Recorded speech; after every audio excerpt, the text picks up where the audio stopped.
Nesta série de aulas, vamos resolver os problemas do capítulo 12 do livro Fundamentos de Física, de Halliday e Resnick, 10ª edição. Problema 29. Uma porta tem uma altura de 2,1 metros ao longo de um eixo y que se estende verticalmente para cima e uma largura de 0,91 metros ao longo de um eixo x que se estende horizontalmente a partir do lado da porta que está preso com dobradiças. Uma das dobradiças está a 0,30 metros da borda superior da porta e outra a 0,30 metros da borda inferior. Cada uma sustenta metade do peso da porta, cuja massa é de 27 kg. Na notação dos vetores unitários, qual é a força exercida sobre a porta letra A pela dobradiça superior e letra B pela dobradiça inferior? Vamos primeiro definir algumas dimensões da porta. Vamos chamar de H a altura da porta e de L o seu comprimento. O centro de massa fica no centro geométrico dela e cada dobradiça está a uma distância vertical C do centro de massa da porta e a uma distância D das respectivas extremidades. O valor da medida C o C vai ser H menos 2D dividido por 2. Então é 2,1 menos 2 vezes 0,30 dividido por 2, que dá 0,75 metros. Vamos chamar de R a diagonal traçada de cada dobradiça até o centro de massa. Podemos identificar um triângulo retângulo na figura, no qual R é a hipotenusa e os catetos têm as medidas iguais a C e a metade do comprimento da porta. Utilizando o teorema de Pitágoras, que diz que o quadrado da hipotenusa é igual à soma dos quadrados dos catetos, podemos dizer que R ao quadrado, a hipotenusa ao quadrado, vai ser C ao quadrado mais 0,5 vezes L elevado ao quadrado, a soma dos quadrados dos catetos. Extraindo a raiz quadrada dos dois lados, o R vai ser a raiz quadrada de C ao quadrado mais 0,5 vezes L elevado ao quadrado. Então é raiz quadrada de 0,75 elevado ao quadrado, que é o valor de C ao quadrado, mais 0,5 vezes 0,91, que é o valor de L, elevado ao quadrado.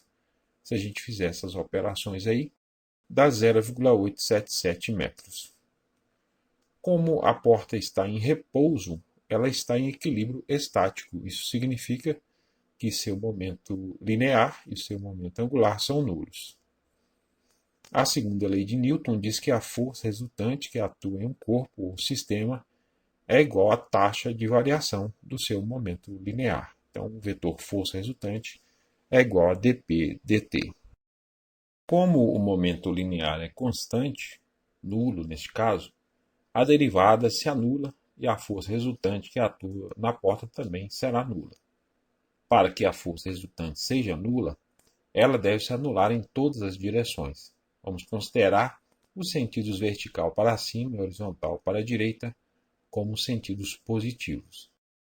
O problema diz que cada dobradiça sustenta metade do peso da porta. Então, na direção vertical, temos a força-peso da porta, vertical para baixo, atuando no centro de massa da porta, cujo módulo é P igual a M vezes G. Nessa mesma direção, temos as componentes verticais das forças exercidas pelas dobradiças, que serão iguais, por isso chamaremos ambas de Fy e correspondem à metade do peso da porta. Se aplicarmos a segunda lei de Newton na direção vertical, teremos que 2Fy menos mg tem que ser igual a zero. Então, 2Fy vai ser mg. Então, o Fy vai ser mg sobre 2. Então, é 27, que é o valor da massa, vezes 9,8 dividido por 2, que dá 132,3 newtons. Como a força resultante também deve se anular na direção horizontal, as componentes horizontais das forças exercidas pelas dobradiças terão o mesmo módulo e sentidos contrários, e vamos supor que a da dobradiça de cima é horizontal para a esquerda e a da dobradiça de baixo é horizontal para a direita. A segunda lei de Newton para a rotação diz que o torque resultante é igual à taxa de variação do momento angular. Então, o vetor τr é igual a dl dt. Como o momento angular é constante, a derivada será nula e o torque resultante também se anula. Então, o torque devido a F1x, mais o torque devido a Fy, o de cima, mais o torque devido a F2x, mais o torque devido a Fy, o Fy de baixo, mais o torque devido a P tem que ser igual a zero. O torque de uma força é igual ao produto vetorial entre o vetor R e o vetor força. O vetor R é traçado do eixo de rotação perpendicularmente a ele até o ponto de aplicação da força. Então, o vetor tal é igual ao vetor R vezes o vetor F. O módulo deste produto vetorial é igual ao produto dos módulos dos vetores e do seno do ângulo formado por eles. Então, o módulo de tal é igual ao módulo de R vezes o módulo de F vezes o seno de θ. Para aplicar a segunda lei de Newton para a rotação, podemos escolher qualquer eixo de rotação, e aqui o mais conveniente é escolher um eixo perpendicular ao plano do desenho e que passa pela dobradiça, na parte superior da porta. Escolhendo esse eixo de rotação, o torque devido à força exercida por esta dobradiça é nulo porque ela atua no eixo de rotação. O torque devido a essas duas componentes é nulo. Vamos considerar positivo o torque da força que atuando sozinha fizer a porta girar no sentido anti-horário e negativo se fizer girar no sentido horário. Considerando a força F2x, se traçarmos o vetor Rx do eixo de rotação até o ponto de aplicação da força, seu módulo é igual a 2c. O ângulo entre os vetores é igual a 90 graus e a atuação dessa força faria a porta girar no sentido anti-horário. O torque dessa força é positivo. Então, o tal de F2x vai ser 2c, que é o módulo de Rx, vezes o módulo de F2x, vezes o seno de 90 graus. Como o seno de 90 graus é igual a 1, fica 2c vezes F2x. Considerando a força Fy da dobradiça de baixo, se traçarmos o vetor Ry do eixo de rotação até o ponto de aplicação da força, podemos ver que ela é paralela ao vetor força. O produto vetorial entre vetores paralelos é nulo e o torque dessa força também é nulo. Considerando a força peso da porta, se traçarmos o vetor Rp do eixo de rotação até o ponto de aplicação da força, o módulo deste vetor é igual a R. O ângulo entre as direções dos vetores é igual a θ. E a atuação dessa força faria a porta girar no sentido horário.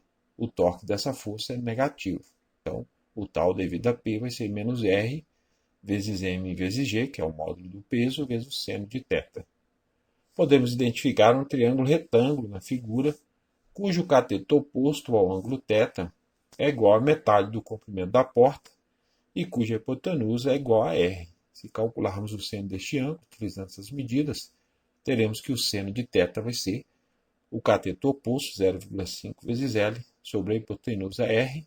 Então, R vezes seno de θ vai ser igual a 0,5 vezes L. Substituindo na equação do torque da força, ela se torna menos 0,5 vezes L vezes mg.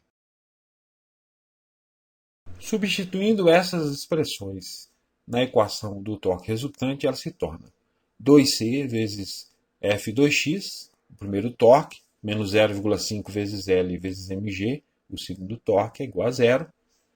Passando o termo negativo para a direita, 2c vezes F2x é igual a 0,5 vezes L vezes m vezes g.